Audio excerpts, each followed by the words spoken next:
It's Dystopian Wars week, and we have 3 crowned starter sets to be won. We will choose 3 winners, one from the comments on our YouTube videos, one from the comments on OnTableTop.com, and one from our Cult of Games members, so you guys get an extra chance to win.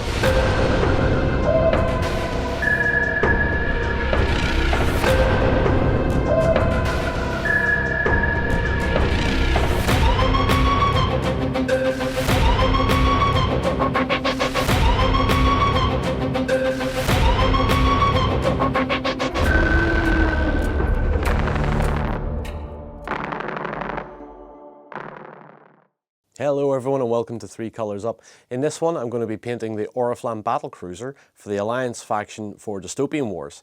This is going to be an interesting one because it takes the very sort of bespoke looking ship design of the Alliance, and I'm going to be throwing a little bit of a historical twist in there as well. So changing up the colours a little bit from what you usually see on the box and in the books.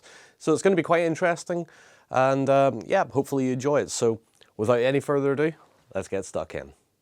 So to start on our Battlecruiser, what I've done is cleaned all the parts in warm soapy water, constructed it with a bit of super glue and a little bit of activator, then primed it in Citadel's grey Seer, because then that just lets us see all the details straight away and it's not too dark. It is quite a small model.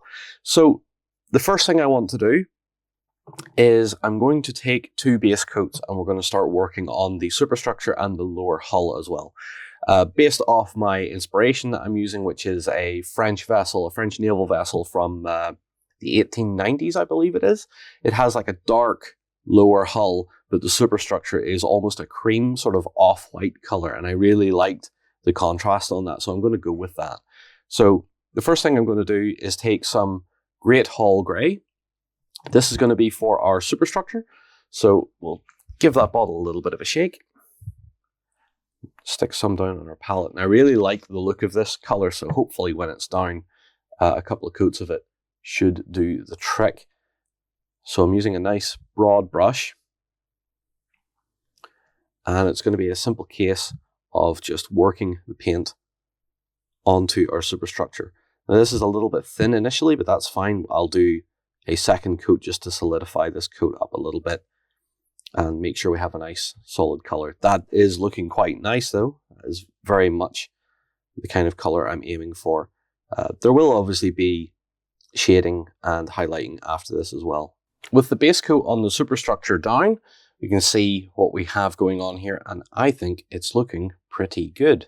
It's a nice sort of off-white, and what we're going to do now is punch that down a little bit more. We're going to double down on this off-white color, and we're going to use a speed paint called Bony. This is going to be put on very thinly over our superstructure. It'll probably also be the color I'll use to shade the decking later on, and that's basically because it'll tie in those 2 colors quite nicely. So on my palette, you can see I'm just going to add some water to the whole thing and stretch it out, and then get it nice and thin, and then we can apply it to our superstructure. And we don't want it to dominate anything. We're literally just looking for what we're kind of getting here. Just a little bit of shading that's going to build up in the areas that I want. With our speed paint down and dry, you can see that it does tint the paint a little bit and has made it far more a sort of a bony color. And what we're going to be doing next is sort of tidying that up a little bit. It has given us the shading that I was hoping for, so that's good. What we're going to move on to then is, as I said, a dry brush, and we're going to go back to Great Hall Grey. So a little bit more of that onto my palette. And this is going to be a dry brush that is intending to tidy up the work that's already been done. So we'll get this brush prepped, and what I'm going to do is just take a load of it off on my hand. I know a lot of people use cloths and stuff like that, but I'm a bit more savage than that. So for this dry brush, it's going to be a case of working over our superstructure, and you can see how quickly that is changing the tone. All right, so that's our initial dry brush pass. What I'm going to move on to now is another dry brush, and this is going to be Brigade Grey. This is going to bring us way up higher on the scale, and this is going to be more of an actual highlight pass rather than just a tidy up pass. So a little bit of that. We'll just use the same brush that we were just using. So for this pass, we're going to change the direction of stroke. We're going to go vertical instead of the horizontal I was doing on the tidy up step. That way we're only hitting those very top details. Ships this size at 3 feet distance are going to look a little muddy if you paint them too dark and don't have some real flash of color, or particularly on these ships, there's a lot of ostentatious stuff going on these, so that does help when you start picking out details. But again, too much small detail work will make the model look a little bit muddy and a little bit lost on a tabletop. What I want to move on to next is painting the decking, and there's a fair bit of it and I need to be very careful with it, so it might take a while. For my decking color, I'm going with Charred Bone from Army Painter Air range. Give that a good shake. It's a nice thin paint, so we should be able to work it into the model quite nicely. This is just going to be a very careful process of taking our charred bone and start to paint in all our lovely looking decking. And this color kind of works nicely with teak as a wood, as a base wood. I'm taking that mostly from some historical references. A lot of ocean liners in the early 20th century, probably 19th and 20th centuries, used teak because it's a very hard wood and a very resilient wood. So, but it has this nice, almost pale kind of look to it. So we're going to base coat our decking in our charred bone, and it's already going to start working on that nice contrast that I'm trying to aim for. So now we have our decking down. Let's have a look. And you can see it's not very contrasty at the minute because it's such a pale shade of brown, but it is a little bit different to what we have on the superstructure. Now, what I'm going to do at this point is move on to a sepia tone wash, and that is going to go over our decking and hopefully apply enough tint and shade to make it stand out a little bit more. Just like this. And you can see that already making that brown a lot richer looking. So with our decking now washed with our sepia, we can now see that beautiful warm tone and contrast that we're now getting from the lighter superstructure surfaces and the decking. What I'm going to move on to now is the main color for our lower hull. And for the lower hull, I've decided to go something very dark and use some angel green. So it's going to be a very dark green contrasting against this light superstructure and turrets. This will, because it's such a light base color, may take a couple of coats to get the dark in. So we're just going to start to apply that, and immediately we can see the sort of contrast that we're going to get here and how rich this is going to look once we've painted all the filigree and detail work. The angel green is now down on our hull and is looking quite rich and interesting, which is absolutely great. And you can see that sort of contrast that we're building up here on the ship. Now we're going to completely ruin it by taking a dry brush of deep azure. So that sort of bluey, kind of turquoisey kind of color. Make sure it's nice and soft, which it seems to be doing. That's fine. And let's just dry brush and see what we get from this. So this, I'm hoping, is just going to add a little bit of a shade, a little bit of a highlight. I've hit some of the guns there, but that's all right. I can tidy that up with some base color later. So what I'm going to do with that dry brush down is give it a wash. And the wash I'm going to go with is Military Shade. Now this is more just to get some tone into this and hopefully punch shading down into the recesses a little more. So we watered it down a little bit on the brush, and we're just going to apply it over all this angel green, making sure to get all the armor details in there, let it gather into the recesses. With the wash down and dry, let's have a look at what we've got. And honestly, I'm quite happy with that. I'm actually pleased that doing the dry brush first and then the wash has toned them both down a little bit to allow it just to be kind of subtle in the dry brush, and the colors are just a little bit more interesting. So now we're going to move on to gold.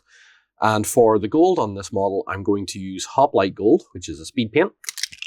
I've already given it a good shake. Now, the metallic speed paints are pretty good at going over darker colors, so that is the plan.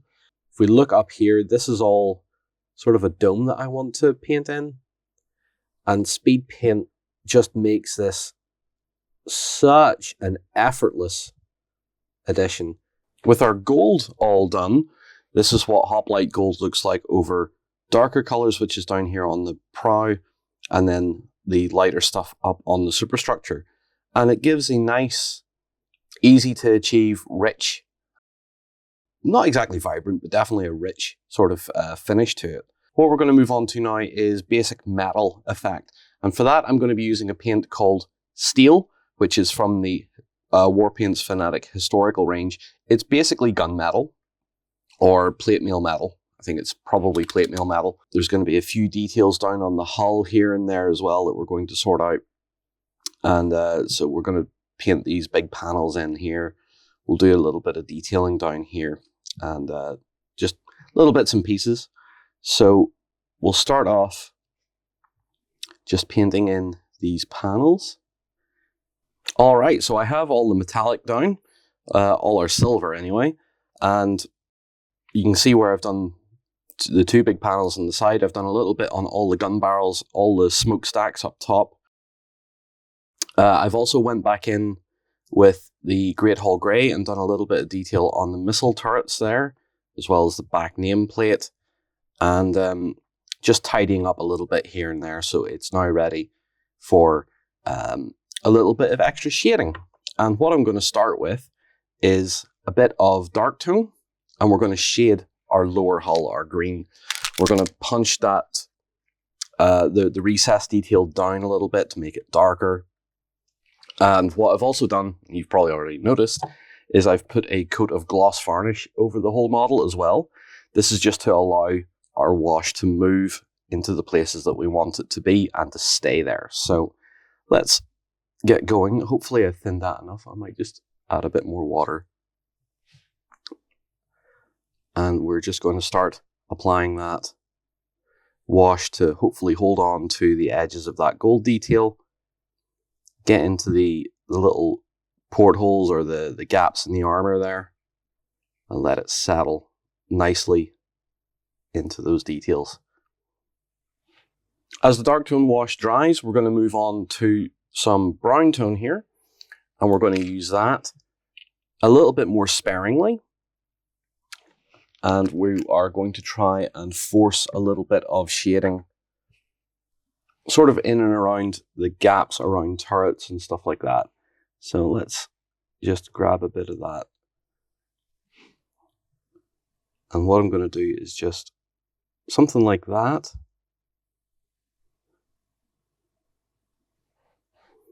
Just to give a bit more definition to the locations of our turrets and stuff like that. And do you know what? It might not be too bad just to give that whole superstructure just a little touch of it, just to cling to some of the deeper detail. And then over the gold as well, just to help shade that down a bit more too. With my brown and black washes done, I've given the whole model a coat of ultramatte varnish, and we now have our ship complete.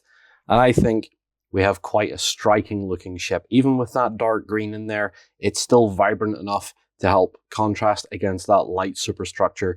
And as you can see from the top camera, it's really going to stand out on a tabletop because we have that nice sort of teak pale decking with that bright superstructure and that outline of gold with highlights and that deep green in there as well. It's nicely highlighted up with that dry brush we did.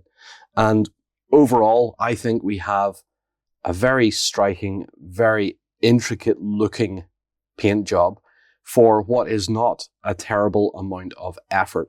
It's mostly 3 colors really, if you break it down, 4 colors, and that is the majority of it, just with the extra colors to shade or to highlight certain aspects of it.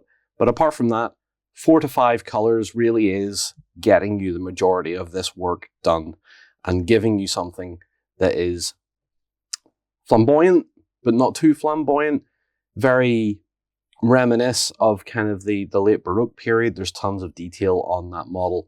It's an excellent sculpt and has been a lot of fun to paint. Obviously, we could go in with more for detailing and weathering and stuff like that, but I feel Dystopian Wars deserves to look, in my opinion, a little cleaner and a little crisper, because these ships really do deserve to stand out from the amazing work of the sculpting team and the design team. So until next time, thank you so much, take care, stay safe, and see you again very soon. It's Dystopian Wars week, and we have 3 Crown starter sets to be won.